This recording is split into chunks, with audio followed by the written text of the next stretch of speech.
જો મિત્રો તમારા જીવનમાં પૈસા સાથેની કોઈ સમસ્યા સાથે તમે જોડાયેલા હોય તો આ હોળીના દિવસે ખાસ ધ્યાન રાખજો. આ એક કામ કરવાથી તમારી તમામ મુશ્કેલીઓ દૂર થઈ જશે.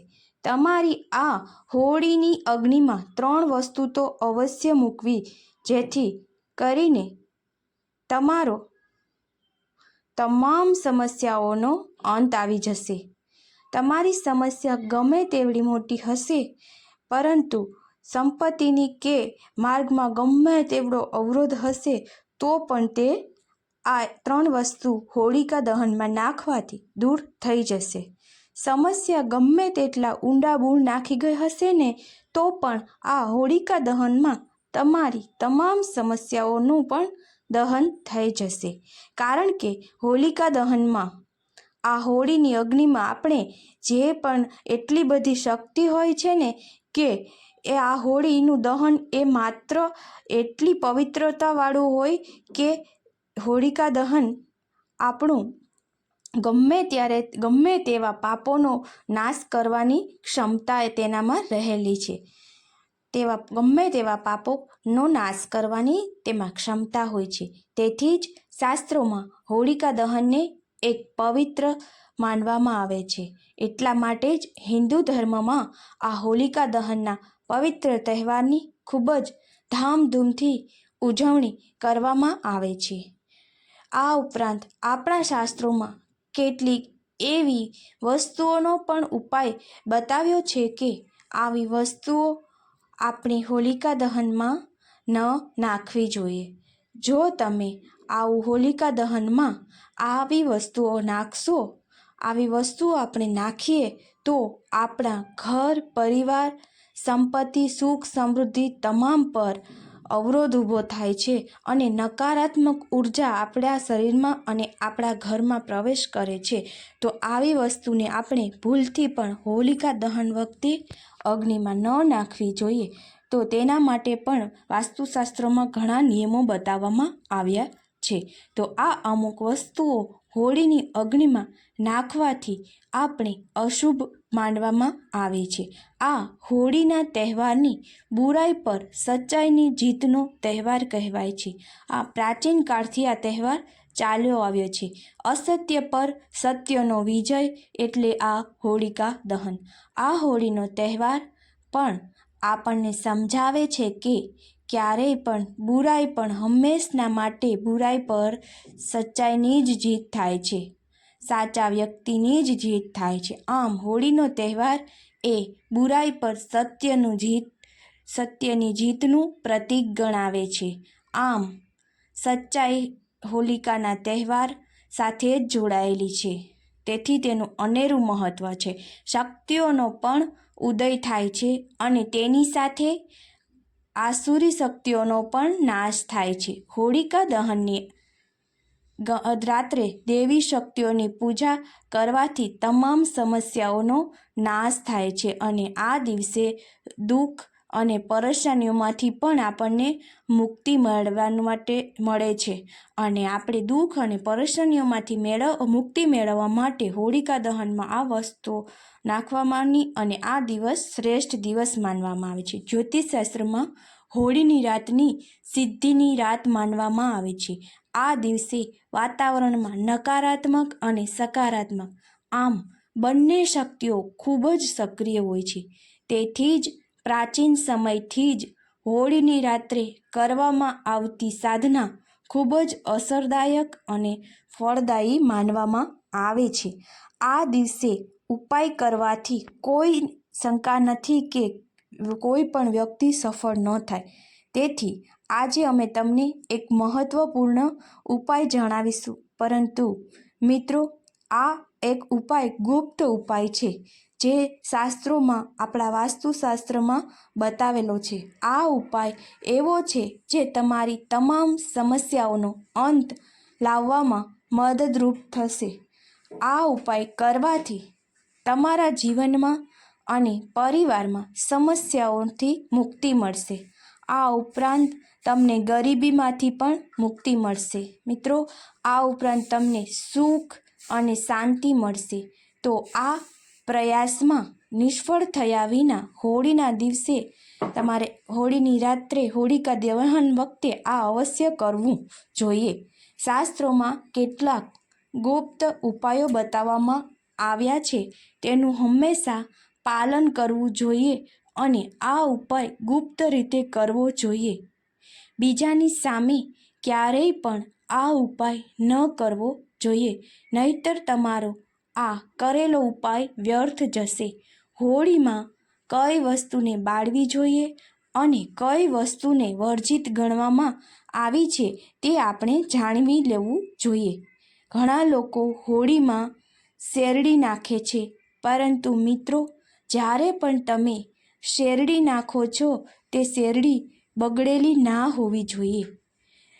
જો એ શેરડી નાખીએ અને બગડેલી હોય, એ શેરડી નાખવી એ તો શુભ જ છે, પરંતુ જો તે બગડેલી શેરડી નાખવામાં આવે તો એ સારું નથી. જો તમે આવી શેરડી, અમુક શેરડીનો તો પૂજામાં પણ ઉપયોગ થતો નથી, તો એટલા માટે સૌપ્રથમ તમે જે શેરડી નાખો છો તે શેરડી પાંદડાવાળી હોવી જોઈએ.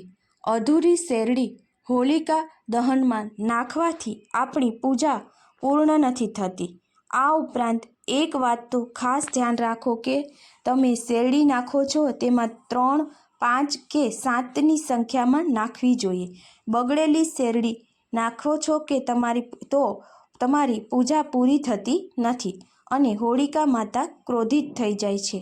મિત્રો, હવે આપણે એક બીજી ખાસ વાત જાણી લઈએ કે હોળીમાં નાળિયેર અર્પણ કરવું એ તો ખૂબ જ શુભ છે, પરંતુ નાળિયેર અર્પણ કરતાં પહેલાં પણ આપણે એક ખાસ વાત જાણી લેવી જરૂરી છે. આપણે જે નાળિયેર હોળિકા માતાને અર્પણ કરીએ છીએ તે નાળિયેર સૂકું હોવું જોઈએ, એટલે કે એ નાળિયેરમાં પાણી જરાય ના હોવું જોઈએ. એ વાતનું ખાસ ધ્યાન રાખવું જોઈએ. સૂકું ટોપરું આપણે હોલિકા દહનમાં નાખવાનું છે. તે સમગ્ર પરિવારના લોકોનો આમાં હાથ અડાડી અને પછી આ હોળીની આગમાં, પ્રગટાવેલી હોળીની આગમાં આપણે આ નાળિયેર નાખવું જોઈએ, જેથી કરીને ઘરમાં આવેલી તમામ મુશ્કેલીઓ અને ઝઘડાઓનો અંત આવશે. સૂકા નાળિયેરથી પરિવારમાં સુખ શાંતિ વધે છે અને તેની સાથે ગરીબી પણ દૂર થાય છે. તેથી આ ઉપાય આપણે અચૂક કરવો જોઈએ. આ નાળિયેર અગ્નિમાં નાખવાથી તમારી તમામ મુશ્કેલીઓનો અંત આવશે. સુખ શાંતિ અને સમૃદ્ધિમાં વધારો થશે. અને હોળીમાં નાળિયેર નાખવાથી અગ્નિદેવ પણ પ્રસન્ન થશે, તેના આશીર્વાદ પણ તમને મળશે. આ ઉપરાંત મિત્રો, પ્રસાદ ખાસ યાદ રાખવાનું કે તમારા ઘરે બનાવેલું પ્રસાદ હોળી માતાને અવશ્ય અર્પણ કરવું જોઈએ. આ અવશ્ય અર્પણ પ્રસાદ કરવો. તમારે ઘરમાં જે પણ તમે ભોજન તૈયાર કરો છો તે ભોજન હોળી માતાને અવશ્ય અર્પણ કરો. આ ઉપરાંત એક વાત તમે ખાસ યાદ રાખો કે હોળી માતાને ગુજિયા અથવા મીઠી સેવ અર્પણ કરવી જોઈએ, જે ખૂબ જ શુભ માનવામાં આવે છે. તેનાથી હોળી માતા ખૂબ જ ખુશ થાય છે. આ મીઠી સેવ કે મીઠી રોટલી હોળી માતાને અર્પણ કરતી વખતે એક વાત તમારે હંમેશા ધ્યાનમાં રાખવાની કે આ વસ્તુ 2, 4 કે આમ બેકીની સંખ્યામાં જ હોવી જોઈએ. તે એકીની સંખ્યામાં 3, 5 કે 7માં અર્પણ કરવી જોઈએ નહીં. ઘણી જગ્યાએ હોળી માતાને નવું ધન એટલે કે ધાન્ય, અનાજ પાકેલ હોય તે અર્પણ કરવામાં આવે છે. તો તમે ઘઉંના દાણા કે ખૂબ એટલે કે ચણા પણ અર્પણ કરી શકો છો. ધ્યાનમાં રાખો કે જો તમે દાણાનો અથવા ઉપયોગ કરો છો તો ચોખા કે કાચા પાપડ તમે હોળી માતાને અર્પણ કરી શકો છો. જો તમારે ઘરમાં પૈસાની સમસ્યા છે તો હોળીમાં સિંદૂર લગાવી અને આ એક ખાસ મંત્ર બોલો, ઓમ શ્રી નમઃ. આ એક મહાલક્ષ્મી મંત્ર છે જે હોળી પર તમારા જીવનમાંથી પૈસાની તંગીને સંપૂર્ણપણે દૂર કરશે. ક્યારેય પણ આપણે કપડાને અગ્નિમાં ન બાળવું જોઈએ. એ ખૂબ જ અશુભ માનવામાં આવે છે. મિત્રો, હોળીની આગમાં ક્યારેય પ્લાસ્ટિક અને કચરો પણ ન નાખવો જોઈએ. તેનાથી હોલિકા દહન વખતે ખૂબ જ દુર્ગંધ ઉત્પન્ન તો થાય છે અને વાતાવરણ પણ અશુદ્ધ બને છે. અને હોળીની આગમાં ગાયના છાણનો અને સૂકા લાકડાનો ઉપયોગ કરવામાં આવે છે. તેની સાથે જ એરંડાના પાનનો પણ આમાં હોળીની આગ પ્રગટાવવાથી વાતાવરણમાં નકારાત્મકતા જેટલી હોય છે તે દૂર થાય છે અને વાતાવરણ એકદમ શુદ્ધ બને છે. તો ઉપાય જાણીએ તે પહેલાં આપણે હોલિકા દહનની સંપૂર્ણ વાત પણ જાણીએ છીએ. હોળી શું છે અને તેનું મહત્ત્વ શું છે તે પણ આપણે જાણી રાખવું જોઈએ. સંપૂર્ણ આપણે જાણી લઈએ. સૌપ્રથમ હોળીમાં જળ અર્પણ કરીને તેની પ્રદક્ષિણા કરવી જોઈએ. તમારે તમારા હૃદયની ઈચ્છા વ્યક્ત કરવી જોઈએ. તમે જે પણ કાંઈ ભૂલ કરી હોય, જે પણ કાંઈ પાપ કર્યા હોય તે તમારે અંદરના તમામ પાપો માટે તમારે ક્ષમા માગવી જોઈએ. તે એક દિવસ તો જરૂર નાશ પામે છે અને તમને પુણ્ય આ હોળીમાં મળે છે. મિત્રો, હોળી દરમિયાન તમારે ક્યારેય પણ અગ્નિમાં હાનિકારક રસાયણો તો ના નાખવા જોઈએ. તમે તેલનો ઉપયોગ કરી શકો છો, પરંતુ પેટ્રોલ અને કેરોસીનનો ઉપયોગ કરશો નહીં. શાસ્ત્રો અનુસાર હોલિકા દહનના દિવસે અમુક કાર્ય તો ન જ કરવા જોઈએ. મહિલાઓએ હોળી પહેલાં વાળ ખુલ્લા રાખવા ન જોઈએ. સ્ત્રીઓએ વાળ બાંધ્યા પછી જ દેવી હોળીની પૂજા કરવી જોઈએ. એવું માનવામાં આવે છે કે આ દિવસે નકારાત્મક શક્તિઓ ચરમસીમા પર હોય છે. તમારા વાળ ખુલ્લા રાખવાથી આ નકારાત્મક શક્તિઓ તમારી તરફ આકર્ષિત થઈ શકે છે. જો કોઈ સ્ત્રી માસિક ધર્મનું નિરીક્ષણ કરતી હોય તો તેને હોળી ન બાળવી જોઈએ. શાસ્ત્રોમાં નિષેધ હોવાથી તેને બાળવું કે પૂજન કરવું જોઈએ નહીં. એવું પણ કહેવામાં આવે છે કે ગર્ભવતી મહિલાઓએ હોળિકા પાસે ન જવું જોઈએ. તેની બાળક પર નકારાત્મક અસર થઈ શકે છે. હોળીની રાત્રે હોલિકા અને અગ્નિ પણ પ્રગટાવવી જોઈએ નહીં. આ રાખનો ઉપયોગ ઘરેથી પણ ઘણા ચમત્કારિક ઉપાયો બનાવવામાં થાય છે. તે નકારાત્મકતાને દૂર કરવામાં ખૂબ જ અસરકારક છે. તમે હોળીની ભસ્મનો ઉપયોગ કરી શકો છો તો તેને ઘરે લાવો અને તમારા ઘરના કોઈ પણ ખૂણામાં અથવા હોળીના અવસરમાં તમે આ મૂકો. પાણીમાં રાખ મિક્સ કરીને ઘરને સાફ કરો. તેનાથી ઘરની તમામ નકારાત્મકતા દૂર થઈ જશે. તમારા કપાળ પર હોળીની રાખ લગાવવી એ પણ ખૂબ જ શુભ છે. તેને નાના બાળકોના કપાળ પર લગાવવાથી ખરાબ નજરની અસર દૂર થઈ જાય છે. ઘરમાં આર્થિક સમસ્યા હોય અને પૈસા ના આવતા હોય તો હોળીની રાખ તેને સફેદ કપડામાં બાંધીને તમારા ઘરની કબાટમાં અથવા તમે ગમે તે જગ્યાએ રાખો. જે જગ્યાએ પૈસા રાખો છો ત્યાં જ રાખો. તેનાથી પૈસા સંબંધિત સમસ્યાઓ દૂર થઈ જશે. મિત્રો, જો તમે હોળીની રાખને કાળા કપડામાં બાંધીને ઘરની બહાર લટકાવી દો, તેનાથી ઘરમાં ખરાબ નજરની અસર દૂર થાય છે અને પરિવારમાં ખુશીઓ આવે છે.